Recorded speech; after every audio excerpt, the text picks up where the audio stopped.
शेतकरी मित्रांनो, नवरदेव बीएससी ॲग्री बघितला ना? कसा वाटला पिक्चर? खूप छान ना? आम्ही सुद्धा सगळेजण बघितलो. अजून तुम्ही बघितला नसला तर नक्की बघा, कारण का आज तुमच्या समोर मोटिवेशन घेऊन आले आहेत लडगे सर आपल्या समोर. सर नमस्ते. आपल्या चॅनलवर खूप सारं स्वागत आहे सर तुमचं. थँक्यू. शेतकरी मित्रांनो, आधी सरांची ओळख करून देतो मी तुम्हाला की मिलिंद लडगे सर, की तुम्ही आता नुकताच जो पिक्चर बघितलाय की बाबा नवरदेव बीएससी ॲग्री, आजपर्यंत बीएससी ॲग्रीच्या मुलांना आपण कसं बघतो सर? बीएससी ॲग्रीच्या मुलांच्याकडे बघायचा एक दृष्टिकोन वेगळा आहे लोकांचा. त्यातल्या त्यात मुलांची लग्न होईना तर हा तर खूपच मोठा समस्या आहे. आणि त्या समस्येवर लोकांचे डोळे उघडण्यासाठी तुम्ही जो पिक्चर काढला त्याबद्दल तुमचे खूप सारे आभार सर. आणि हा पिक्चर इतका सुंदर आम्हाला आवडलेला आहे, त्याबाबतीत तुमच्याकडनं काही गोष्टी जाणून घ्यायच्या आहेत. तर सर, हा पिक्चर तुम्हाला कशा पद्धतीने, म्हणजे कसं काय अनालिसिस झालं की बाबा आपल्याला काढला पाहिजे? बेसिकली माझा काही या पिक्चर क्षेत्राचा म्हणजे सिनेमा क्षेत्राशी कुठेही संबंध नाही. असंच अनावधानाने असंच बसलो होतो. एक दिवशी माझ्याकडे एक माणूस आला. ते 2 सब्जेक्ट म्हटलं त्यातले माझे अगदी जवळचे आहेत. पहिला सब्जेक्ट म्हणजे माझी स्वतःची 700 एकर शेती आहे आणि शेती करत असताना मी मोठ्या लेवलला काम करतो, तर मोठ्या लेवलची दुःख, छोटा शेतकरी आहे तेव्हा छोट्या लेवलला काम करतो ती छोट्याची दुःख, पण दोघांची दुःख ही समानच आहेत. तर त्यावरनं शेतमालाला भाव मिळत नाही, मला फटका सगळीकडेच असतो आणि त्या गोष्टी मला ते अगदी हृदयाला लागत होत्या. तो सब्जेक्ट. आणि दुसरा सगळ्यात महत्त्वाचा, मी पुण्यामध्ये राहतो पण माझं गाव कोल्हापूर साईडचं, बरोबर, शिरोळचं गावचं. बरोबर. तर माझ्या गावाकडच्या लोकांना एकतर माझ्याकडे शिरोळ म्हटलं की तुम्हाला कॅन्सरग्रस्त गाव म्हणूनच लोकांनी समजलं जातं. हा एक मोठा प्रश्न. बरोबर, बरोबर. आणि दुसरा सगळ्यात महत्त्वाचा काय की आपल्या गावाकडच्या मुली ज्या आहेत या प्रत्येक मुलीला पुण्याकडेच यायचं असतं, पण गावाकडच्या मुलाच्या बरोबर लग्न करायचं नसतं. आणि त्यातल्यात बीएससी ॲग्री असला, एखादा जोड धंदा असलेला काहीतरी काम करत असलेला किंवा एखादा नोकरी करत असलेल्या माणसाला दिली जाईल, पण बिचारा तो बीएससी ॲग्री किंवा शेतकरी असेल तर त्याला वणवण फिरायला लागतं. म्हणजे मी माझ्याकडे शेतावरती आता 700 एकरवरती एवढी कामं करतात. 70% मुलांची वय आता 28 ते 40 पर्यंत आहेत, त्यांना कोणी शेती करत नाही. त्यामुळे तो एक मला प्रश्न जाणवला. आणि त्याचबरोबर मी काम करत असताना आम्ही आमच्या समाजासाठी फार मोठं काम करतो आणि त्यामध्ये वधूवर सूचक मंडळावरती काम करतो. त्यामुळे हा प्राकर्षाने जाणतोय. प्रत्येक मुलीला इच्छा असते की त्या पुण्यात येऊन इथे लग्न करावं किंवा बेंगलोरला जाऊन लग्न करावं. बरोबर. त्यामुळे हा विषय मला तो दोन्ही अंगाने चांगला वाटला, आपलासा वाटला, म्हणून मी हा पिक्चर काढला. नाही, खूपच सर छान पिक्चर काढलेला आहे. सर आता तुम्ही बोलता बोलता सांगितला की बाबा 700 एकर आपली शेती आहे आणि त्यामध्ये शेती करता. तर सर सामान्य मुलं, आता तुम्ही पिक्चरमध्ये पण सांगितलं, एंड ऑफ द डे सांगितलं की बाबा ॲग्रिकल्चर शिवाय किंवा ॲग्रीच्या मुलांच्या शिवाय किंवा गावाकडच्या प्रेमळ मुलांच्या शिवाय काहीच नाही आहे ह्या जगामध्ये. तर ह्या मुलांसाठी बाबा सध्या आता मुलं तटतायत बाबा आपली, की नक्की काय करायचं, खूप सारं कन्फ्युजन आहे. तर त्यांच्यासाठी तुम्ही काय सल्ला देशील की डायरेक्शन? बेसिकली मी बघितलं जवळजवळ ह्यामध्ये साधारण 90 ते 92% मुलं जी आहेत ती 10 एकरच्या आतल्या शेतीवाली आहेत. हो. आणि 10 एकरच्या आतल्या शेतीवाल्याचा मोठा प्रश्न काय होतो मी बघितलं की त्याला धड जगता येत नाही आणि मरता येत नाही, अशा प्रकारे काम होतं. पण मी काही मुलं अशीही बघितली आहेत की 10 एकरवरती म्हणजे खऱ्या अर्थाने संपन्नता, फायनान्शियली फार मोठी संपन्नता मी बघितलेली आहे. रादर मी तुम्हाला सांगतो की पोपटराव पवारांच्या हिवरे बाजारमध्ये जर तुम्ही जाल तर तिथे तुम्हाला हे दिसेल. ऑर्गनाईज काम केलं पाहिजे. 2-3 गोष्टी मी त्यांना सांगू इच्छितो. पहिली गोष्ट म्हणजे चिकाटी असली पाहिजे. बरोबर. दुसरी गोष्ट कष्ट करण्याची तयारी असली पाहिजे. तिसरी गोष्ट मी बघितली की टेक्नॉलॉजीचा वापर केला गेला पाहिजे. मी मोबाईलवरती सगळं मला खेळता येतंय, पण मी टेक्नॉलॉजीचा वापर माझ्या धंद्यासाठी किंवा माझ्या उदरनिर्वाहासाठी मी करत नाही. चौथी गोष्ट म्हणजे सामूहिक शेतीवरती काम केलं पाहिजे. आणि 5वी गोष्ट, सगळं तुमची फॅमिली एकत्र येऊनच राहिलं पाहिजे. ती जर फॅमिली कॉम्पॅक्ट राहिली तर मेंटली तुम्ही फार फिजिकली आणि मेंटली तुम्ही फ्रेश राहता. माझी बायको, माझी आई किंवा माझे वडील ह्या सगळ्यांनी मिळून शेती केली पाहिजे. ह्याच्यामध्ये दुसरी गोष्ट अजून एक बघितली, गटातटाचं राजकारणात नाही जायचं नाही. आणि प्रत्येकाने बघितलं, बांध पोखरायचं काम करू नका, आपण एकत्र राहूया आणि चांगलं शेती केली पाहिजे. आणि बांध पोखरून सुद्धा हा शेतकरी शेत करत नाही, हे माझं दुःख आहे. त्यामुळे ह्या छोट्या शेतकऱ्यांच्या बाबतीत माझं सजेशन आहे. मोठ्या लेवलला काम करतो पण छोट्या शेतकऱ्यांचे मला जाणवतात त्या गोष्टी. सर ह्यामध्ये आत्ता एक माझ्याकडनं तुमच्याकडनं जाणवलं की सर इतर मी सगळं कॉर्पोरेट ऑफिसमध्ये आज तुमच्या सर, आणि खूप छान मोठा एक विश्व आहे सर तुमचं एज्युकेशन इंडस्ट्रीचं. पण ह्यामधनं पण सर तुम्हाला शेती करू का वाटली आणि त्याकडे कसं काय वळला तुम्ही? परत ते सांगतो, कुठेतरी DNA मध्ये माझी शेती होती. माझ्या गावाकडे शेती होती, माझ्या आईच्या गावाकडे शेती, वडिलांच्या गावाकडची शेती होती. मी केली, कोल्हापुरात केली. आणि ते करत असताना एक आनंद त्यामध्ये घ्यायचा वाटतो. सर बाग फुलवण्यात जो आनंद मिळतो ना तो म्हणजे विकण्यात मिळत नाही हेही सांगतो तुम्हाला. त्यामुळे मला बाग फुलवण्यात आनंद मिळतो. फुलं आली, फ्रुट्स आले की त्यातला जो आनंद आहे ना, त्यातलं मानसिक समाधान मिळतं ते कशात नाही. त्यामुळे तेही गोष्टीवरती मी बिलीव्ह करतो आणि ते लहानपणापासून आलं. माझ्या आई वडिलांनी मला ते पेरलं आणि that is the reason why I am here. त्यामुळे मला शेतीकडे मी कधी आता मला म्हणालात की उद्या आज रिटायरमेंट झाल्यानंतर मी काय करीन, तर मी शेती करीन आणि त्यामध्ये आनंद घेईन. खूप छान सर. आता सर मगाशी एक तुम्ही बोलता बोलता म्हटला की बाबा माझं मोठ्या शेतकऱ्यांचं दुःख एक वेगळं आहे आणि छोट्या शेतकऱ्यांचं एक दुःख वेगळं आहे. सर प्रॉब्लेम तर प्रत्येकाला आहे सर. हार्डलची रेस, आयुष्य हे हार्डलचीच रेस आहे. प्रत्येक प्रॉब्लेम पुढं पार करून जावे लागतात. पण ह्यामध्येच लोक चुकतात सर. मला वाटतं की बाबा म्हणजे तुमच्याकडे बघितलं की तुमची लाईफ चांगली वाटते लोकांना आणि तुम्हाला बघितलं की आमची लाईफ चांगली वाटते. तर ह्यातलं बेसिक तुम्ही थोडं गाईड करा लोकांना. सर प्रत्येकाला एक गोष्ट सांगू का, प्रत्येकाला दुसऱ्याची बायको सुंदर वाटते ही आधी पहिली गोष्ट आहे. बरोबर. सगळ्यात महत्वाचं काय माहितीये का, मी एक बघितलं, you have to be passionate. When you are passionate then तुम्हाला ना दिवस रात्र काम सुद्धा वेळ सुद्धा कमी पडते. बरोबर. ज्याशी पॅशनेट असाल, तुमच्यासमोर डोक्यासमोर गोल आहे की मला हे करायचं आहे. मी सुद्धा सुरू करताना एवढंच काहीतरी होतं, आज 100 कोटीच्या आसपास मी काम करतो. तर गोल ठेवलं होतं की मी असं करेन, नाविन्याचा ध्यास घेईन आणि शेणातल्या किड्यासारखा वळवळत राहीन कायम. काहीतरी दररोज मी असं ठरवीन की आज काहीतरी मला नवीन आलं पाहिजे, आज काहीतरी मला नवीन काहीतरी काम केल्याचं समाधान मिळालं पाहिजे. या गोष्टीमुळे आज एवढा मोठा परिवार, जवळजवळ 1405 लोक आमच्या सिस्टममध्ये काम करतात. हा परिवार जो आहे ते it is only because of that passionate. आणि सगळ्यात महत्त्वाचं यामध्ये माझ्या फॅमिलीचा मला सपोर्ट मिळाला. म्हणजे नॉर्मली शेतकऱ्याचा असतो तर नवऱ्या, तो जो करता शेतकरी आहे तो एकटाच करतो, पोरगं जाऊन कुठेतरी फिरत बसतं किंवा काहीतरी राजकीय कामात करतं किंवा बायको आपल्या कामात असते, आपल्या व्यथेमध्ये असते. तर असं न होता ह्या मुलाला जो करता आहे त्याला सपोर्ट केला पाहिजे, या मताचा मी आहे सर. नाही सर, खूप छान. हा एक तुम्ही महत्वाचा मुद्दा घेतला की बाबा मेन जो करतोय त्याला सपोर्ट केलं पाहिजे सर. आणि गावाकडे सर, आणि ह्यामध्ये अजून एक मी बघितलं, करतो तेव्हा सपोर्ट केला पाहिजे. मी बघितलं म्हणजे 10 प्रकारची आपण शेती काय आपण हे लावली, काय पिकं लावली. 10 प्रकारची पिकं लावल्यानंतर एक खुणगाट लक्षात ठेवायची की त्यातली 2 पिकं नुकसानच देणार आहेत. बरोबर. आणि 6 पिकं तुमची जी आहेत, काय 6 किंवा 4 पिकं ही तुम्हाला इक्वल आणणार आहेत. पण त्यानंतर 4 किंवा 2 पिकं जी आहेत ती तुम्हाला प्रॉफिट देणार आहेत. त्यामुळे आपण त्याकडे निगेटिव्हिटी बघता. आजकाल शेती म्हटलं की लोक निगेटिव्हिटी, म्हणजे तुम्ही सांगा मला, प्रत्येक शेतकऱ्याला वाटतं का हो की माझ्या पोरांनी शेती करावी? नाही वाटत. शेतकऱ्याला वाटतच नाही शेती करावी. मग म्हटल्यानंतर पुढच्या मुला, त्यामुळे ती निगेटिव्हिटी जी आहे ती मी ऑलरेडी पसरवतो. पण मला एक म्हणायचंय, सातत्य, चिकाटी आणि नॉलेज. आणि आता तर इंटरनेटवरती सगळं अवेलेबल आहे. अजून एक बघितलं की शासकीय तुम्हाला एवढ्या काही मुभा अवेलेबल आहेत, सबसिडीज आहेत, त्याचाही वापर केला. पण त्यासाठी एकत्र गाव एकत्र आलं तर तुम्हाला सांगतो हिवरेज बाजार सारखं सुंदर गोष्ट घडू शकते. सर ह्यामध्ये तुम्ही एक खूप छान आता हा सजेशन दिलेला आहे. पण ह्यामध्ये सर बऱ्याच ठिकाणी पालकांची निगेटिव्हिटी खूप पाहायला येते सर. एखादा मुलगा समजा आता गावामध्ये म्हटलं की मी ट्रॅक्टर घेतो, तर त्याला लगेच म्हणणार ते सगळं उधारीचा धंदा तू काय करू नकोस. किंवा एखादा म्हटला की बाबा मी शॉप चालू करतो किंवा नर्सरी चालू करतो. मेन आता बीएससी ॲग्री बद्दल तुम्ही खूप डीप गेलेला आहे त्यामध्ये पिक्चरच्या माध्यमातून. तर सगळे सर पाय खाली, म्हणजे घरच्यांच्या पाय ओढण्यासाठीच बसलेले असतात. काहीतरी नवीन करायला गेलं, 4 पैसे एकत्र आणले तर तो तुम्हाला गावामध्ये, तुम्हाला खरं सांगू का, ऊस आल्यापासून मी थोडं सांगतो, शेतकरी जरा थोडासा आळशी झालाय, थोडासा मी बोलतो मनातली गोष्ट. आणि मग चावडीवरती बसायचं आणि एखादा चांगला करत असेल तर तुम्हाला सांगतो त्याला वडायचंच काम करायचं. माझ्या आयुष्यात जेवढे काय मी व्हेंचर्स केले, I am in two different ventures. म्हणजे माझा शाळा हे व्हेंचर आहे, नंतर माझी शेती आहे, नंतर मी दुग्ध व्यवसाय करतो, 350 म्हशी आहेत माझ्याकडे.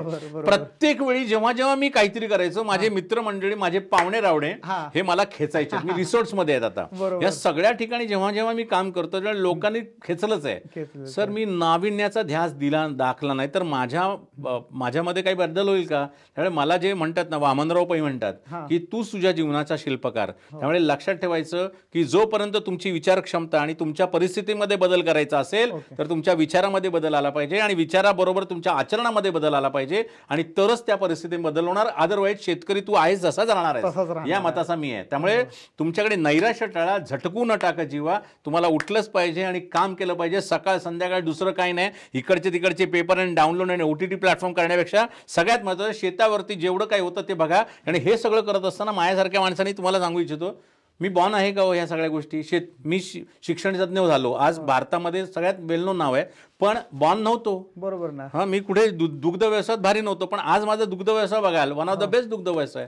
सो आय मीन टू से सातत्य आणि चिकाटी ह्या गोष्टी महत्वाच्या आहेत आणि ते नाविन्याचा ध्यास असलाच पाहिजे. सॉरी. नाही, खूप छान सर. म्हणजे मला जे प्रश्न सांगायचे होते तुम्ही ऑलरेडी सांगितलं सगळ्यांना. हे खूप छान झालं सर. आता सर ह्यामध्ये बरेच आता पालकांना तर कळालंच असणार आहे की बाबा सपोर्ट केला पाहिजे, हा खूप महत्त्वाचा मुद्दा आहे सर. जोपर्यंत तुम्ही सपोर्ट करणार नाही मुलं घडणार नाही आहेत सर. पण सर अशा मुलांसाठी तुम्ही काय देशील की बाबा घरातनं पण सपोर्ट नाही आहे सर. आता बऱ्याच वेळा तुम्ही सांगितलं की बाबा घरातनं तर सपोर्ट मिळालंच नाही, पण अशा धडपडी मुलांसाठी तुम्ही काय सजेशन दिलं की तुम्ही कसं उभं राहायचं आहे त्यातनं? सर, माझ्याकडे पण माझे आई वडील दोघेही शेतकरी होते आणि त्यातली म्हणजे शेतकरी कम शिक्षक असे दोन्ही आमच्याकडे काम होतं. सर, मी एक बघितलं की sir, when there is a will there is a way. When there is a will there is a way म्हणजे माझी विचार असला पाहिजे, माझ्यामध्ये बदल करायचा आहे. मग त्यानंतर धडपडत राहायचं. शेतीमध्ये सुद्धा वेगळ्या प्रयोग करायचे. मी सुद्धा 700 एकर म्हटल्यानंतर केवढा त्रास झाला पाहिजे. मलाही पहिले 2 वर्ष फटके मिळाले, पण मी थांबलो नाही, रुकलो नाही. माझं एकच म्हणायचं की तुम्ही नैराश्य ज्या क्षणी येतं तर नैराश्य आल्यानंतर मग मोठा प्रश्न येतो. त्यामुळे तुम्ही ना काहीतरी करत राहा. मी असं म्हणेन की एकदम समजा 10 एकर आहे तर 10 एकरवरती एकदम ऊस लावा. तसं न करता माझी रिक्वेस्ट आहे, थोड्या थोड्या एकरावरती, थोड्या थोड्या म्हणजे गुंठ्यावरती तुम्ही काम करा. नंतर लेअर फार्मिंगवरती जर काम करता आलं तर तोही करा. तज्ज्ञांसारखे, बोरगावकर सरांच्या सारखे तज्ज्ञांसारख्या लोकांचा सल्ला घ्या, कारण की असे तज्ज्ञ, असे अचानक आणि चांगले काम करणारी तज्ज्ञ मंडळी आहेत who are here to help you out. आणि खरंच सांगतो फार मोठा बदल होऊ शकतो. त्यामुळे माझं रिक्वेस्ट आहे, जे चाललंय त्या चालल्यामध्ये वाक्य माझं महत्वाचं आहे. जे मी आत्ता करतोय ते जर मी आज आणि उद्या पण करीन तर मी कधीतरी मागे पडीन, हे लक्षात ठेवायचं. त्यामुळे मी आत्ता करतोय त्यापेक्षा उद्या काय करणार आहे किंवा परवा काय करणार आहे ह्याचा ध्यास तुम्ही ठेवला गरजेचं आहे. खूप छान सर. आता सर एक खूप चांगला प्रश्न तुमच्यासाठी आहे की सर आता शेती करत असताना सर लोकांना काय वाटतं माहिती आहे का की खूप मेहनतीचं काम आहे सर. मी स्वतः सुद्धा शेती करतो सर. हार्डली 1 तास शेतीसाठी खूप सफिशियंट आहे सर, कारण का टेक्नॉलॉजी एवढे आलेले आहे सर. ड्रिपनं पाणी जातं सर, स्प्रे काय एखादा गडी मारून जातो तुमच्याकडं, आणि बाकी सगळे ऑटोमेशन्स आहेत सगळे आपल्याकडे. मल्चिंग आलेलं आहे, भांगरून करायला लागत नाही, काय नाही सर. बरोबर आहे. तर ह्यामध्ये लोक कधी भेटलो ना लोकांना किंवा बऱ्याच वेळेला शेतकरी म्हणतात की हे नाही, हे लई आम्ही लई मोठं कष्ट करतो, कष्टानं पिकवतो. 1 तासाला कष्ट म्हणायचं काय सर? आणि ह्याच्या अपोज सर आज नोकरीमध्ये सर 8-8 तास 9-9 तास काम करावं लागतं. तर ह्यातलं दुसरं दोन्हीपैकी बेस्ट काय तुम्हीच एकदा सांगा सर. परत एकदा क्लिअर करतो. 1400 लोक काम करतात. ह्या 1400 पैकी साधारण कुठेतरी नाही म्हटलं तरी 80% लोक ही शेतीचे बॅकग्राऊंड आलेले लोक आहेत. बरोबर. आता त्यांच्या मुलांनी त्यांना सोडलंय. मला असं म्हणायचंय, ते इथे 15,000 20,000 मध्ये काम करतात, 25,000 मध्ये काम करतात. पण मी तुम्हाला सगळ्यांना अगदी चांगलं सांगू इच्छितो, शेतामध्ये खरंच सांगतो सोनं आहे. आणि मला जे मी त्या पिक्चरमध्ये एक डायलॉग आहे की अरे मी एका धान्यापासून हजारो धान्य तयार करतो आणि हजारो धान्यापासून मी लोकांना खायला घालतो, अन्नदाता आहे. आणि ते करत असताना मी आनंद पण घेतो आणि 4 पैसे पण कमवतो. त्यामुळे माझी रिक्वेस्ट सगळ्यांना आहे की शेतीकडे परत जायला पाहिजे. आणि शेतीमध्ये प्रचंड आहे, करावं तेवढं कमी आहे. मी तर पुढे जाऊन म्हणतो करावं तेवढं कमी आहे. सारखं तुम्हाला असं तडपडत राहिलं पाहिजे, शेण्यातल्या किड्यासारखं राहिलं पाहिजे. And they should do it. त्यामुळे प्लीज परत एकदा शेतीकडे जा आणि जरूर काम करा. अजून एक सांगतो, उद्या येऊ घातलेल्या काही गोष्टी तुम्हाला सांगायच्या आहेत. सी, आर्टिफिशियल इंटेलिजन्स या लेवलला जातोय की उद्या काही होऊ शकतं. त्यामुळे शहरामधले शहरीकरणामध्ये उद्या नक्कीच विध्रुवीकरण करणार आहे, कारण की लोकांची आता कटिंग सुरू झाली आहे. IT क्षेत्रात ऑलरेडी रिसेशन आलंय. अशाच प्रकारचे रिसेशन सगळे येतील. कारण की फॉर एक्झाम्पल मी इंडस्ट्रियलिस्ट आहे, माझ्याकडे मला माहिती आहे आता माझ्याकडे म्हशी आहेत, 350-400 म्हशी आहेत सर. मी ऑटोमायझेशन वरती काम करणार आहे. बरोबर sir. You tell me what is going to happen. तिथे असलेले 40 कामगार 30 कामगार आता काय करणार? मी 20 जण आहेत माझ्याकडे हे दूध काढायला. ऑटोमायझेशन वरती गेलं तर काय होणार आहे? 100% माझ्या रिसोर्स मध्ये ऑटोमायझेशन करतोय. सेम थिंग आय रिक्वेस्ट की ड्रिप सिस्टम ऑटोमायझेशन वरती आपल्या सिस्टम मध्ये आपण जर काम केलं तर मला असं वाटतं की एव्हरीथिंग इज ब्युटिफुल. आणि परत बँका तुम्हाला कर्ज द्यायला तयार होतात, तुम्हाला गव्हर्नमेंट त्यावरती काम करतं. पण तुमच्याकडे मी बघितल्या सबसिडी मधलं अजून एक गोष्ट बघितली, सबसिडी खाण्याचा एक स्तोत्र आहे. एवढंच जवळजवळ 90% लोक बघतात खाण्याचा स्तोत्र आहे आणि गिळायचा स्तोत्र आहे. याचा अर्थ काय झाला? तो शेतकरी आळशी झाला सर. तो होता कामा नये. होता कामा नये. मेहनत केलीच पाहिजे सर. एक्झॅक्टली. सर खूप छान. आता सर थोडं नवरदेव बीएससी ॲग्रीवर येतो की बाबा सर हा पिक्चर सगळा काढला, हा ओव्हरऑल एक्सपिरियन्स कसा होता सर, की बाबा शेतकऱ्याची भूमिका मांडताना की बाबा आतनं पण बऱ्याच, कारण तुमचं टोमॅटोला सुद्धा सेम परिस्थिती झाली होती आणि ते अगदी गाणं आणि ते बघितलं अगदी अक्षरशः डोळ्यातनं पाणी आलं सर. तर बाबा कसं काय फिलिंग्स होते सर? माझ्या बाबतीतला फार मोठा इन्सिडेन्स तुम्हाला सांगतो की मी एकदा मार्केट यार्डमध्ये इथे गेलो. बरोबर. आणि आमच्या इथले शेतकरी बिचारा तो काय करतो, तो इथनं 30-40-50 किलोमीटरवरती असतो आणि तो शेतकरी कधी नव्हे तो माल घेऊन मार्केट यार्डला आला होता. मार्केट यार्डला आल्यानंतर एकतर रात्री बिचारांना सुटायला लागतं, रात्री 9-10 वाजता गाड्या लाईनीत आणून त्या मार्केट यार्डमध्ये आतमध्ये घुसायला लागतं, सगळं ते बाकीच्या म्हणजे सगळे सोपस्कर करायला लागतं. जेव्हा त्याला कळलं की माझा ह्याचा रेट 2 रुपये पण मिळत नाही, मार्केट यार्डवाले म्हणाले की आम्हाला आतमध्ये मालच घ्यायचा नाही, कोणी घ्यायला तयार नाही. बरोबर. तो विनवणी करून आला मार्केट यार्डमध्ये, सांगतो त्याच्या बाहेरच्या साईडला, आतमध्ये पण त्यांना घेतली नाही गाडी. आणि मग तो रस्त्यावरती आला. त्यावेळी काय झालं, ज्या गाडीतनं आला, परचुटन घेऊन येतो ना, प्रत्येक जण आपापला माल थोडा थोडा घेऊन येतो. असतील त्याच्याकडे काहीतरी एक 300-400-500 किलो टोमॅटो असतील साहेब. तो घेऊन आला आणि आता काय करायचं, तो क्रेट घेऊन आलेला. वाईट कंडिशन बघा, क्रेट घेऊन आलाय, ड्रायव्हर बोलतोय आता मला जायचंय, सकाळ झाली, 9 वाजले, मला परत जाऊन दे, मला झोपायचं गावाला जाऊन, आणि परत दुपारी 4 नंतर मला परत 3 नंतर मला परत ट्रिप करायची. प्रेशर त्याला करायला लागला.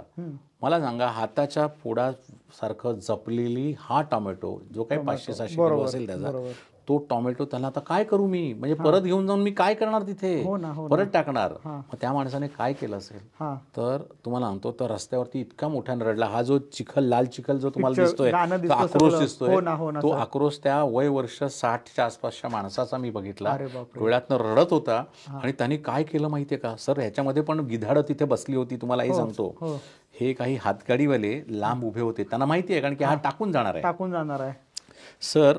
Literally they were waiting for it. आणि त्याने तो माल टाकला, रडत डोळे पुसायला पडकर रुमाल पण नव्हता हो, त्याने आपल्या सदऱ्याने आपला पुसला. तो कधी एकदा गाडीत बसतोय बघितलं, आणि हेच हातगाडीवाले 2 मिनिटात टाप टाप टाप टाप घेऊन गेले. आणि तोच माल ज्याला 0 माल व्हॅल्यू होती त्याने सोसायट्यामध्ये किंवा बंगल्यामध्ये जाऊन विकला 30 रुपये आणि 40 रुपयाने. हा विरोधाभास आहे आणि तो माझ्या आयुष्यातनं कधीही मी विसरणार नाही. आणि that is the reason why I made NBA BSc agri. हे नवरदेव BSc ॲग्री पिक्चर काढण्यामागचा तोच उद्देश आहे. शेतकऱ्याच्या कथा आणि व्यथा लोकांना कळल्या पाहिजेत. आणि दुसरा गोष्ट म्हणजे मुलाला, शेतकऱ्याच्या मुलाला, BSc ॲग्री पोराला मुलगी कोणी देत नाही, हा एक मोठा प्रश्न आहे. सर खरंच तुमचे मानावे तेवढे आभार कमी आहेत, कारण का रियालिटी दाखवणं. आणि सर कोण उभं राहत नाही सर, आजकाल इतक्या लोकांच्याकडे इतके सारे पैसे पडून आहेत सर लोकांना, पण आज पण कुणाला वाटलं नाही की बाबा ॲग्रीबद्दल पिक्चर बनवावं किंवा ॲग्रीच्या लोकांची स्टोरी सांगावी, रियालिटी सांगावी. कारण का सर ह्या माध्यमातून सर मी म्हणतो सर, लई नाही, एक 10 मुलांची जरी लग्न झाली तरी सर तुम्हाला खूप मोठं क्रेडिट असणार आहे सर त्याच्या.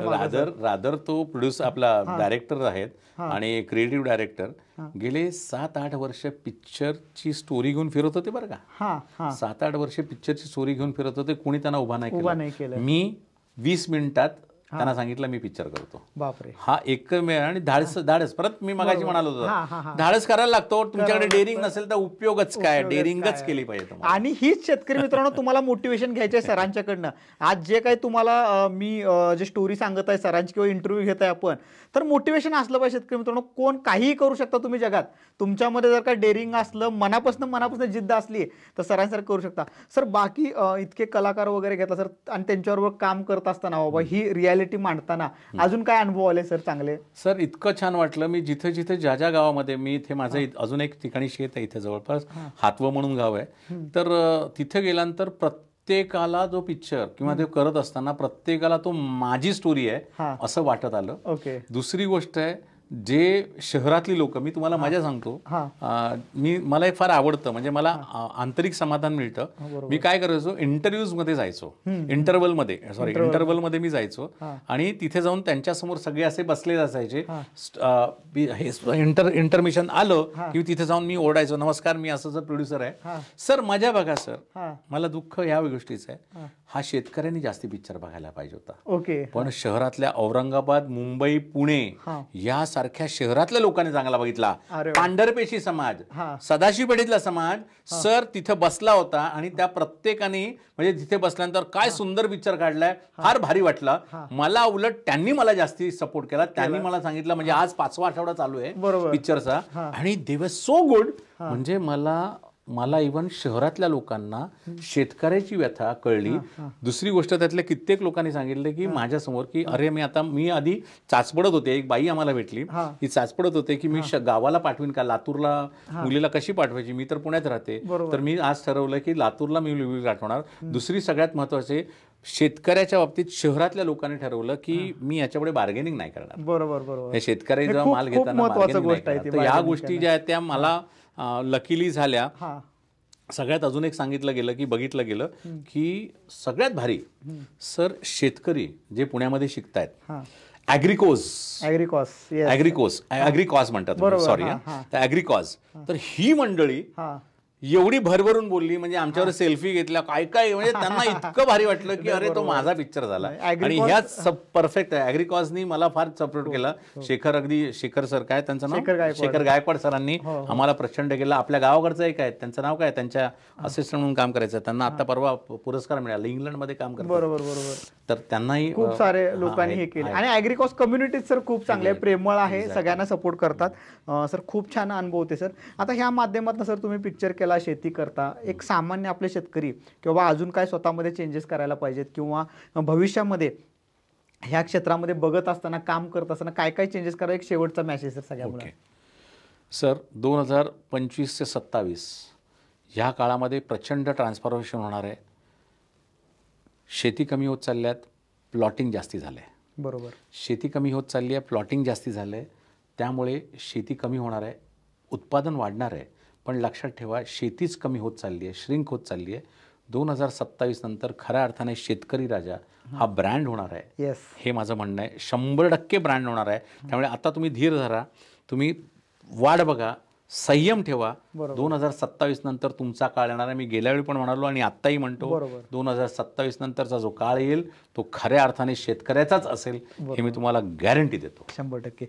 खूप छान सर. तुमचे मानावे तेवढे आभार खूप कमी आहे सर. कारण का BSc ॲग्री जी कम्युनिटी आहे, बाकी लोकांना खूप छान वाटतं की हा डॉक्टर आहे, ह्याचा मुलगा डॉक्टर झाला, ह्याचा मुलगा इंजिनियर झाला. हे लोकांचं आम्हाला सर वाईट वाटायचं त्याच्यामुळं. आणि BSc ॲग्रीच्या मुलांच्या स्टोऱ्या घेऊन आल्यावर सर खूप छान वाटलं. त्याबद्दल खूप आभार आहे सर. आणि खूप सुंदर मेसेज दिला आहे. शेतकरी मित्रांनो, नक्कीच अजून पिक्चर कोण बघितले नसतील तर काही ठिकाणी नक्की बघा, नसल्यास अदरवाईज थोड्या दिवसामध्ये OTT प्लॅटफॉर्म पण येतोय आणि प्लस सॅटेलाइट वरती पण आमचा येणार आहे. खूप छान. त्यामुळे कुठं ना कुठं बघायला मिळणार आहे. तुम्ही नक्की बघा, खूप छान मोटिवेशन मिळेल. आणि सरांच्या जेवढं काही सरांना फॉलो करता येईल तेवढं करा. कारण का त्या माध्यमातून अशा विचाराच्या लोकांना फॉलो करणं गरजेचं आहे. कारण का तुम्ही गावामध्ये ज्यांना फॉलो करता ते तुम्हाला कधीच प्रगतीचा मार्ग दाखवणार नाही आहेत, पण ह्या माध्यमातून आपल्याला प्रगतीचा मार्ग दिसणार आहे. तर सगळ्यांचे आभार. आणि सर तुमचे सुद्धा खूप सारे आभार. धन्यवाद. जय हिंद, जय महाराष्ट्र, जय श्रीराम. थँक्यू.